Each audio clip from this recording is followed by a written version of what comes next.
ازل سے ہمارے نبی کی محفل سجی ہے اور سجی رہے گی الحمدللہ۔ سن 1979 سے تقریر کر رہا ہوں، 47 سال کا عرصہ بیت چکا ہے۔ قال اللہ قال رسول کا عالم بلند کر رہا ہوں، لیکن الحمدللہ والعزیز ہمیں یہ درس دیا گیا کہ امیر کی اطاعت کرو۔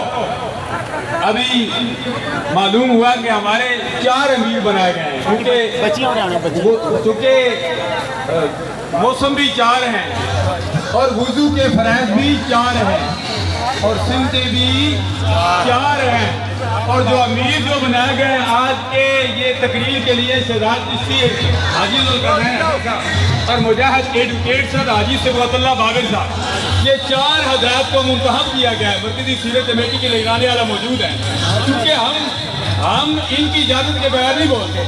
مجھے ہر سال یہاں سے بولا جاتا ہے، ان کی اجازت ہوئی تب میں سٹیج پر کھڑا ہوا، ورنہ انجینئر مفتی محمد طیب میلادی گولڈ میڈلسٹ کا یہاں انہوں نے خطاب کرنا تھا، لیکن ان کی اجازت سے میں صرف 2 منٹ بیان کرنا چاہتا ہوں، وقت کے دامن میں گنجائش نہیں ہے۔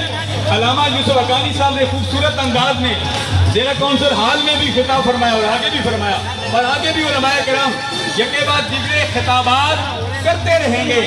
تمام خطابات کا نچوڑ یہ ہے، میلاد مصطفیٰ منانے والوں حافظ محمد الیاس الحسنی تک، اس چھوٹے بچے سے لے کر پیچھے تک، اور پھر میں راجہ محمد سفید جران ان کے صاحبزادگان ان کی فیملی کو خراج تقسیم پیش کرتا ہوں، ان تک جو شیر خاموشی میں پہنچ چکے ہیں۔